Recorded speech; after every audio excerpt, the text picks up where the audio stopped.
Salut à toutes et à tous. Aujourd'hui on va à Moustouarak en Open 1. Attention là ça va faire mal. On est sur le challenge du roi Job Morvan, Joseph Morvan de son vrai prénom, un grand coureur amateur breton. On est 98 coureurs. Il y a 47 Open 1, on n'est que 16 Open 3, le reste c'est des Open 2. Je me dis que j'ai quand même des cartes à jouer et je vais essayer d'aller à l'avant. En tout cas je vais tout donner, même si je dois exploser à la fin. L'important c'est de revenir sans regret et ça c'est le plus important.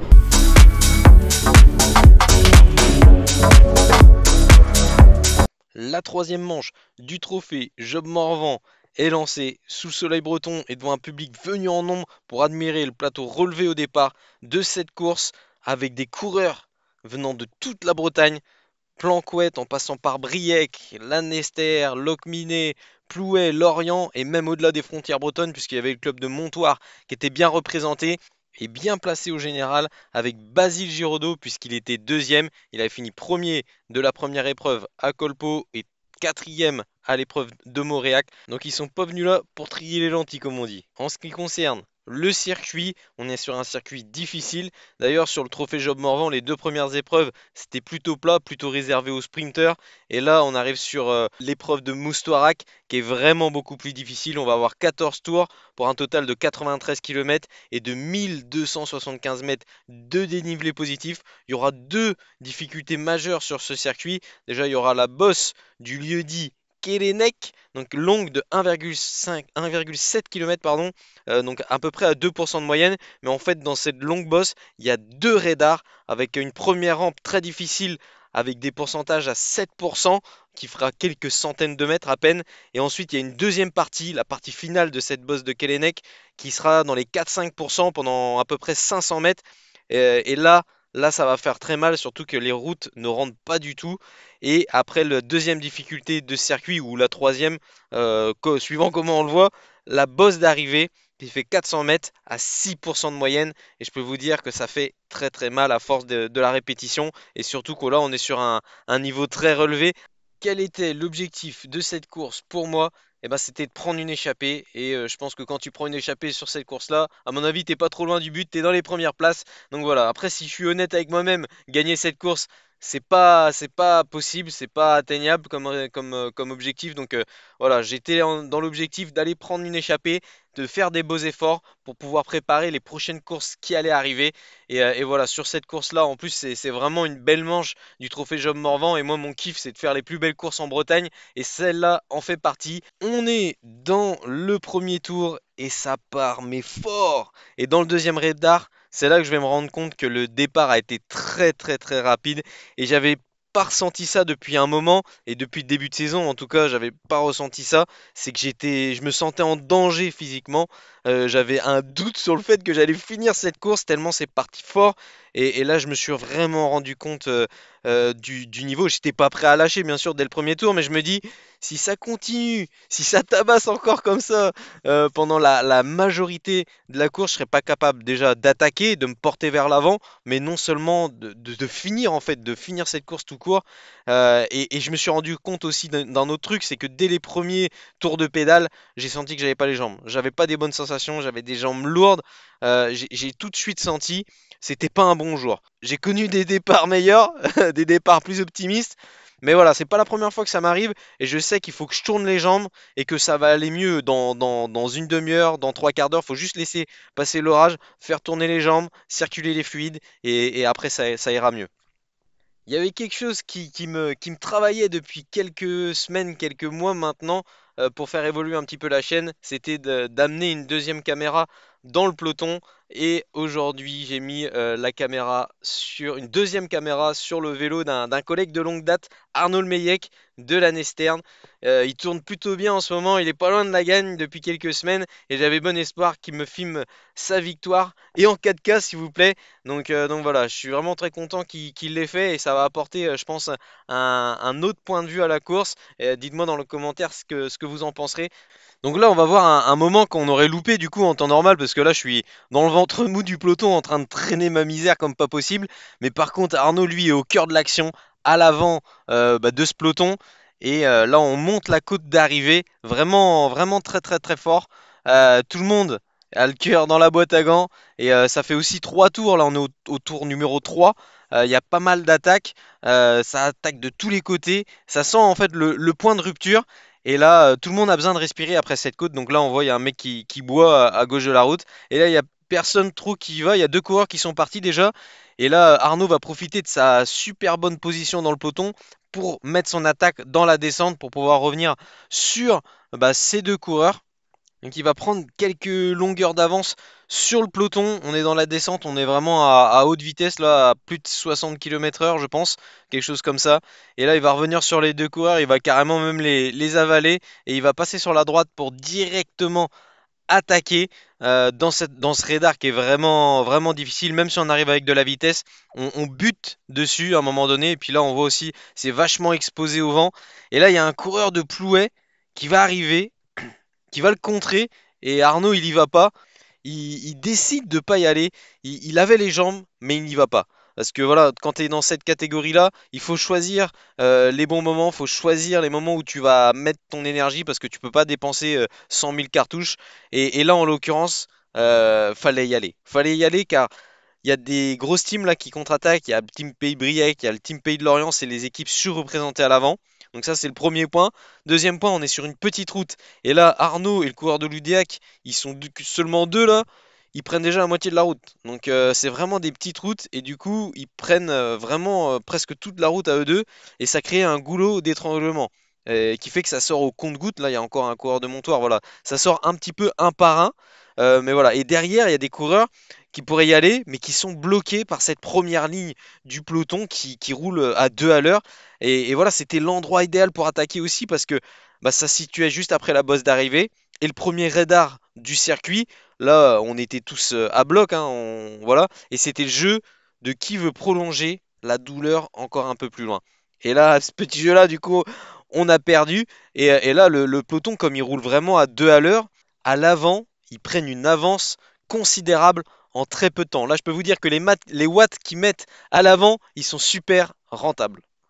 On est 2 kilomètres plus tard, je reviens mettre ma tête en tête de peloton et là je me rends compte en fait que le coup qui vient de partir est vraiment très sérieux et je décide d'y aller, je réfléchis pas, il y a un coureur de Plouay qui vient de s'échapper du peloton et je me dis ok il faut que j'y aille parce que là ça devient dangereux, le peloton réagit pas tout de suite, on voit en haut à droite là la caméra de Arnaud, les gens réagissent pas trop pour l'instant donc on fait un trou assez rapidement. Mais voilà, en tout cas, je me décide d'y aller à fond, sans arrière-pensée. Je me demande plus si je vais finir la course ou quoi que ce soit. J'y vais avec le cœur, j'y vais à bloc. Tant pis, on fera les comptes un peu plus tard. Et on va essayer de se relayer pour prendre un contre et revenir sur l'avant. Parce que à l'avant, il y a toutes les grosses teams et j'ai quand même peur de ce coup qui vient de partir. Là, ça sent quand même pas bon. Ça se joue peut-être maintenant. Donc voilà, on va voir. Mais derrière, ça réagit assez rapidement. Et finalement, ça va être un coup d'épée dans l'eau. Mais on voit au cœur, je suis déjà à 177. Mon max c'est 183 et pour moi c'est déjà très élevé. Et ce que je me suis rendu compte du coup pendant cette course, et c'est le témoignage du niveau de la course, c'est que quand j'attaque, j'ai besoin quand même de beaucoup plus de temps pour récupérer, parce que l'attaque est plus forte du coup, parce que pour faire un écart dans cette catégorie-là, il faut vraiment en mettre, il faut vraiment y aller fort. On arrive au kilomètre 40, l'échappée prend une minute d'avance et ça c'est dû parce que dans le peloton on s'est relâché un petit peu, les gens avaient besoin de respirer et du coup ce rythme-là qui est un peu plus faible nous permet tous de bien récupérer, mais voilà, l'avance est maintenant de une minute et ça commence à être dangereux. On est qu'au kilomètre 40, il y en a 95 en tout, donc il y a encore le temps de faire le taf et de revenir, mais va falloir commencer à s'y pencher grandement parce que là ça commence à être vraiment sérieux devant. Et là donc je me reporte à l'avant de ce peloton parce que je sens que ça commence à devenir remuant, je suis même trop bien placé, mais je sens que ça va partir dans la bosse et je veux être au plus près et ça manque pas parce que ça attaque sur la droite de la route et tout de suite je réagis, je fais le jump dans cette bosse où je me sentais plutôt bien franchement depuis le début, franchement cette bosse là je la monte vraiment bien, je souffre pas trop donc c'est nickel, j'en profite et du coup j'essaye de faire la différence. Même si on voit sur la caméra d'Arnaud en haut à droite que tout le monde suit, c'était un petit peu téléphoné cette attaque. Voilà, tout le monde sait qu'à cet endroit-là, ça va sûrement flinguer et du coup tout le monde a réagi et prêt. Par contre, c'est sur la suite là de ce qui va se passer. Il y a la petite descente, là on tourne à droite, ça relance tout de suite, immédiatement. Mais voilà, le coureur de devant il continue pas l'effort, il s'arrête. Là, tu aurais tendance à vouloir y aller, mais je prends la décision de pas y aller parce qu'on est déjà presque à 60 à l'heure. Pour faire la différence, il faudrait presque que je sois à 65, 70. C'est pas trop mon fort de faire des différences comme ça dans des descentes aussi pentues. C'est pas trop ma tasse de thé, donc je préfère attendre mon heure. Surtout que là, ça relance à fond dans ce premier radar. Et là, on va pas passer un bon moment. Et notre objectif à court terme dans la vie, ça devait être d'arriver au bout de ce radar. Et là, c'est en file indienne. Et on va arriver sur la partie exposée au vent. Donc là, on va bouffer tous du vent, chacun notre tour. Là, il y a pas enfin, on peut pas se cacher. Donc voilà, ça va être dur pour tout le monde. Et vous allez voir, ça va être un peu comme tout à l'heure quand Arnaud, il était juste à l'avant du peloton et que tout le monde était couché. Et c'est là que la bonne est partie. Donc c'est vraiment un endroit clé de ce circuit où on peut faire des différences et on peut s'échapper. Donc il faut vraiment être très vigilant. Donc là, je suis très bien passé. Arnaud aussi. Donc là, il y a peut-être un coup à jouer. C'est fort. Et là, vous voyez, il y a ce moment là où tout le monde se relâche. Là, il n'y a plus personne qui pédale. Tout le monde a besoin de respirer. Et là, regardez, bah, en fait, il n'y a pas moyen de passer, que ça soit sur la gauche ou la droite. Et là, Arnaud, il me dit, franchement, c'est le bon moment là. Et là, il y a le coureur de Plouay qui y va. Et moi, je suis bloqué là par ce coureur qui vient de la droite là, de team de la Godasse. Et je vois le trou. Et du coup, là, je décide d'y aller. Et là, le coureur du Vélos là qui va réagir. On va voir sur la vidéo d'Arnaud là que les coureurs vont partir. Donc en fait, bah, c'était pas encore le bon moment, mais c'est que partie remise parce que c'est quand même un endroit qui est clé et qui favorise les départs en échappée. Donc je retenterai ma chance plus tard, mais là en tout cas le peloton est trop réactif et n'a pas envie de laisser partir. Donc c'est une cartouche de laisser dans la bataille. On est 10 kilomètres plus loin. On a dépassé la mi-course et là il faut vraiment réagir parce que voilà, l'échappée est en train de prendre le large et je décide d'attaquer tout de suite là quand il y a ce coureur qui attaque juste devant moi. Je décide de faire une grosse attaque et quand on regarde la vue d'Arnaud là qui est dans le peloton, et ben ça réagit pas. C'était un endroit, c'était pas forcément le meilleur endroit pour attaquer parce que comme je l'ai dit juste avant, 10 bornes avant là, dans le premier radar de la course, juste au-dessus là, tout le monde se couche. C'est vraiment un endroit clé où tu peux attaquer. Mais là, à cet endroit-là, je sais pas, j'ai senti le coup, je me suis dit, tiens, c'est bizarre, ça ralentit. Puis j'ai vu aussi une opportunité. J'ai vu un mec qui est parti, donc c'est aussi en partie la raison pour laquelle je suis parti. Et devant, là, il y a un petit groupe, donc il faut vraiment réagir rapidement parce que ça peut être le contre qui revient sur la bonne. Et j'avais vraiment envie de me donner à fond. Et là, il y a le coureur du team Lagodas qui court, qui appuie vraiment fort sur les pédales. Le petit groupe est juste devant. On revient vraiment très fort dessus. Mais voilà, le coureur de la Godasse, il fait vraiment le taf. Je suis presque à 300, 400 watts dans les roues. Le mec, il fait vraiment le taf. 500 watts, enfin, je veux dire, c'est carrément ouf. Le mec, il fait pas semblant. On arrive dans la petite descente. Et là, on va arriver à mourir juste derrière le groupe. Mais vraiment, le gars, il fait vraiment le taf là. Il appuie vraiment très fort sur les pédales. J'ai même pas pu passer de relais tellement le mec il roulait fort. Et on va revenir dans le petit groupe de contre là qui était juste devant. On est bien une dizaine de coureurs. Et il va falloir qu'on s'organise rapidement parce que derrière, bah, ça réagit pas mal. Là, on voit Arnaud qui est dans le virage, dans la relance. Donc, on a fait un écart, un beau petit écart, et on va essayer de capitaliser là-dessus pour prendre de l'avance. Regardez sur la gauche qui on a là, c'est Ronan Josset de la Nester avec son maillot orange et cuissard noir. C'est un coureur avec qui j'ai déjà été en échappée et aussi entraîné par Romain Rochdy de Borner Cycling Club. Donc voilà, on est à l'avant, c'est plutôt bon signe quand tu revois des têtes. C'est marrant parce qu'au fil de la saison, tu retrouves des gars avec qui tu étais en échappée et du coup c'est plutôt bon signe parce que déjà ça veut dire que tu es avec des gars qui ont de l'expérience, qui sentent les bons coups et qui ont également la capacité de faire en sorte que l'échappée dans laquelle tu es va réussir. Donc c'est plutôt bon signe. Il y a également Brian là qui est juste devant moi de l'US Saint-Herblain avec maillot noir et jaune. Donc là, ça me donne confiance pour me dire je peux me donner à 100% dans cette échappée. Et en plus, quand on regarde en haut à droite, Arnaud Le Meillet qui est en deuxième position, il ne relaie pas le coureur de tête et du coup ça fait que bah, nous on prend de l'avance. C'est plutôt bon signe pour nous. Arnaud il fait le taf pour Ronan Josset. Donc là on est dans une bonne configuration. Dans le peloton ça sort au compte-gouttes quand même. Il y a quelques coureurs qui reviennent sur ce groupe de contre. En tout cas nous on se pose pas de questions, on s'organise et on essaye que ça tienne le plus longtemps possible. On se fait malheureusement reprendre 5 kilomètres après. L'entente s'est dégradée au fil de l'échappée. Même si c'est que 5 kilomètres, elle a eu le temps de se dégrader. On s'était quand même commencé à organiser. Mais voilà, le peloton laissait partir en compte-gouttes quelques coureurs qui ont fini par arriver dans ce groupe de contre.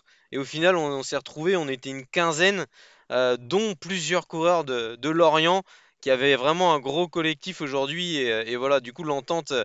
On était beaucoup de coureurs, du coup ça ne favorise pas l'entente bah, dans un groupe d'échappés. Et en plus, on avait plusieurs coureurs de Lorient qui, eux, n'allaient pas forcément rouler pour revenir sur d'autres coureurs de Lorient à l'avant. Donc voilà, tout ça fait que ça s'est pas entendu et on se fait récupérer par le peloton. Et là, je sais plus trop quelle tactique bah, jouer parce que ça roule assez fort, il y a certains coureurs qui partent. Après ça revient, ça fait des gros groupes devant, après ça revient. C'était un petit peu difficile de lire cette course. Là, il reste 40 km. Je vous avoue que je sais plus trop quoi faire. Là, mon avenir à court terme, c'est de récupérer, bien sûr, parce que c'était pas un effort si facile que ça. Mais voilà, tactiquement, je suis un peu paumé et je me dis, bon, bah, je me mets dans le peloton et je vais récupérer. Et après, je verrai un petit peu ce qui se passe et j'aviserai en fonction du feeling du moment. Est-ce que je sens la course à ce moment-là et de partir ou quoi que ce soit? Je verrai un peu sur le moment, mais là, en tout cas, l'heure était à la récupération en tout cas et on verra dans quelques kilomètres comment ça se passe. On est dans les derniers kilomètres. Il y a un groupe de compte d'une vingtaine de coureurs bah, qui vient de s'échapper, enfin qui s'est échappé dans les trois quatre derniers tours. Je pensais qu'on reviendrait dessus. J'ai fait le choix tactique de ne pas y aller parce que je me suis dit ça va pas s'entendre. Comme nous tout à l'heure, ça va pas s'entendre et on va revenir. Mais vous savez quel groupe va encore moins s'entendre? Eh bien oui, c'est nous, le peloton ou le groupe Eto, je sais pas comment on peut nous appeler. Mais en tout cas, la voiture balai est pas loin derrière nous, ça c'est sûr. Et du coup, en tout cas, une chose est sûre, c'est que l'échappée, elle est là pour gagner. Et justement, on va aller voir l'arrivée de l'échappée avant de voir l'arrivée de mon groupe. Arrivée, messieurs, donc qui va être le redoutable finisseur sur ce circuit. Et donc qui va s'imposer ici à Moustorak. On le sent que facilement Mathieu Gaultier va s'imposer. Mathieu Gaultier qui s'impose. Maxime Priolet en deuxième. Voilà, les premiers coureurs sont arrivés, ils ont eu le temps d'aller à la buvette et nous, quelques décennies plus tard, quelques verres plus tard, on arrive seulement. On est dans le dernier virage, là on voit à droite, on voit Arnaud qui est en deuxième position, très bien placé. Il va lancer son sprint à 400 mètres de la ligne, donc vraiment très loin, surtout que là on est dans la côte d'arrivée, donc c'est vraiment difficile. 400 mètres, ça va être long. Et moi je suis Erwan Le Falaire, le leader du trophée Job Morvan, et ils arrivent à me lâcher. Nathan Perdreau également, qui est lui bien placé au général également. Ils se font le sprint, ils se font la bagarre. Je sais pas pour quelle place on arrive, mais moi j'essaye de les suivre. Ils m'ont lâché, mais en tout cas, moi j'essaye de garder ma place, garder ma position un maximum. Là, la ligne se rapproche, mais j'en peux plus. Je suis à 300 watts à faire mon sprint, donc c'est dire à quel point je suis cramé. Donc voilà, si tu regardes encore la vidéo à ce moment-là, bah, merci à toi. N'hésite pas à t'abonner. Objectif, les 1000 abonnés. Je suis bientôt rendu, c'est la dernière ligne droite. Alors n'hésitez pas à vous abonner pour m'aider, ça me donnera la force. Donc je finis 50e, un petit peu déçu du résultat, mais en même temps je suis un peu content aussi parce que j'avais pas forcément les jambes aujourd'hui. Et sur 2h20, j'ai quand même fait 289 watts de puissance normalisée. Donc voilà, c'était un bon entraînement, une bonne course d'entraînement. La forme est là, la fraîcheur, elle était un peu moins là. Mais voilà, c'est de bon augure pour les prochaines échéances qui arrivent. Et une mention particulière aussi à Arnaud Meyek, voilà, qui a joué le caméraman aujourd'hui, la caméra moto. Merci à lui. C'est que partie remise pour la victoire filmée en 4K. Et puis bah voilà. J'espère que ça t'aura plu cette vidéo. Et puis on se dit à la prochaine. Allez, salut!